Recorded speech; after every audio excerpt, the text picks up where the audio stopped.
I still remember the exact second my heart cracked open, like glass shattering in slow motion. It was my daughter's 9th birthday, and the entire family was gathered around a glittering 3-tier cake, but not for her. The cake was for my niece, Sophia.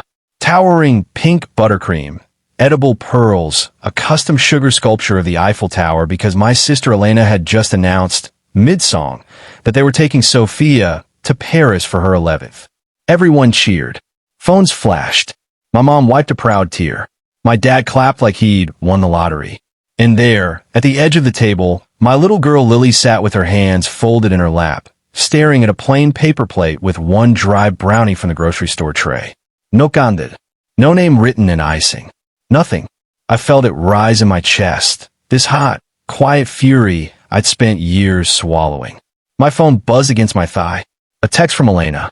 Deposit for Paris trip is 4,200 euros. You'll handle it like always, right? Smiling face with hearts. I looked at Lily. She was tracing circles on the tablecloth with her finger, pretending she didn't notice that nobody had said happy birthday to her once. Not once. That's when I knew I was done. You see, my name's Nathan. I'm 41. I fix servers for a university in Portland. Quiet job, steady paycheck, the kind of guy people call when their life falls apart digitally. I drive a dented 2014 Subaru with coffee stains on the passenger seat and 197,000 miles. I live in a small 2-bedroom where the heat clicks on too loud and the windows fog in winter. Lily stays with me every Thursday through Sunday. We color code the calendar so she always knows where home is. In our family, I've always been the safety net, the reliable one, the one who says yes. When Elena's furnace died 2 winters ago, I put the $2,400 repair on my card because her kids were shivering. She swore she'd pay me back in March. She didn't. I ate ramen for a month to cover the minimum. When she needed a new minivan after her divorce, I co-signed because her credit was wrecked. You're the only one they'll approve, Nate. You're so responsible. The payment's $612 a month. Guess whose account gets the auto draft when she forgets? I never complained. I told myself that's what brothers do. That's what love looks like. Quiet, unpaid, endless. But love shouldn't feel like bleeding out slowly while everyone pretends they don't see the red. The weeks leading up to Lily's birthday, I kept waiting for someone to remember. I dropped hints in the family group chat. Gentle ones. Hey, Lily turns 9 on Saturday the 14th. Thinking lasagna at mom and dad's? Mom sent a heart emoji. Elena replied with a gif of a dancing cat. Dad didn't answer. I bought the lasagna ingredients anyway. Picked up a small chocolate cake from the local bakery, the one with the real buttercream Lily loves. Got 9 rainbow candles and a pack of unicorn plates because she's still in her unicorn phase. We showed up at 3 o'clock sharp. The dining room table was covered in gold foil confetti that spelled Bon Voyage. A glossy brochure sat in the center. Paris in spring, luxury family package. Next to it, a bottle of champagne chilling in an ice bucket. Lily looked up at me, eyes wide. Is this for me? I couldn't answer. My throat closed. Elena clapped her hands. Okay, everyone. Big surprise for Sophia. She's going to Paris.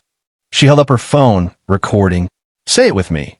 Sophia is going to see the Eiffel Tower. The room erupted.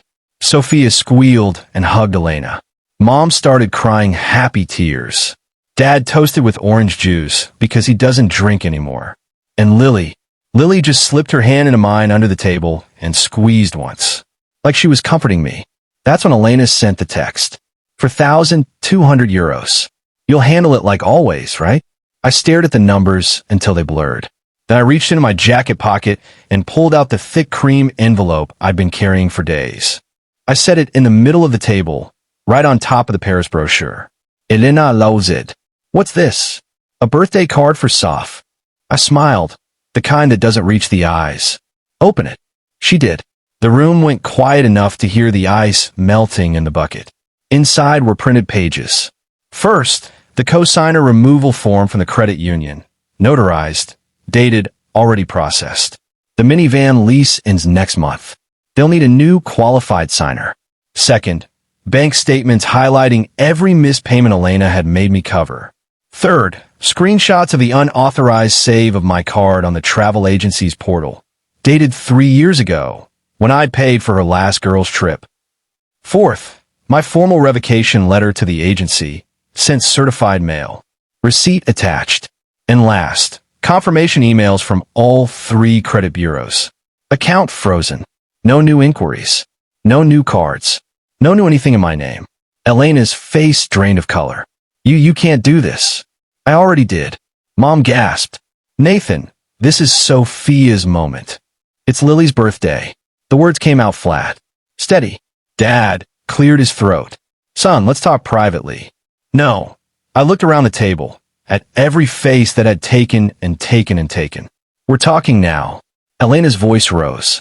You're being dramatic. It's just a deposit. You always help. I always helped, I corrected. Past tense. Sophia started crying. Not because of Paris, because the energy in the room had shifted into something sharp and adult. Lily tugged my sleeve. Daddy, can we go? In a minute, bug. Elena slammed the papers down. You're punishing us because you're jealous. Because your life is small and safe and boring. I laughed. Actually laughed. It surprised even me. My life isn't small, I said. It's mine. And it's finally mine. I stood, picked up the envelope, tucked the cake I'd brought under my arm, the one no one had even noticed. Lily took my hand. As we walked toward the door, Mom called out, You're breaking this family. I paused, turned back. No, I said quietly. I'm stopping letting it break me. We left, drove straight to the little ice cream shop on Division that stays open late. I bought Lily the biggest hot fudge sundae they had, stuck one of the rainbow candles in it, sang Happy Birthday off-key while the teenage barista grinned and clapped. She smiled, really smiled for the first time that day. Later, at home, we ate cold lasagna straight from the pan, legs dangling off the kitchen counter. She fell asleep on the couch, clutching the stuffed narwhal I'd hidden in the car as a real gift. My phone blew up for days. Texts, voicemails, guilt trips disguised as concern. Elena posted a tearful story about family growing apart with a sad filter. Mom sent a long message about forgiveness and blood being thicker than water. Dad left one voicemail. Your sister's upset. Maybe call her. I didn't. Instead, I took Lily to the Science Museum the next weekend. Bought her the overpriced planetarium ticket. Let her stay up late building Lego towers.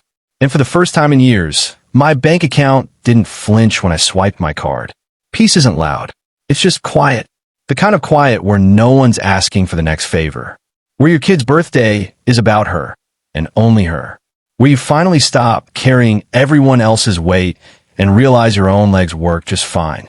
So here I am, telling you this because I need you to hear it.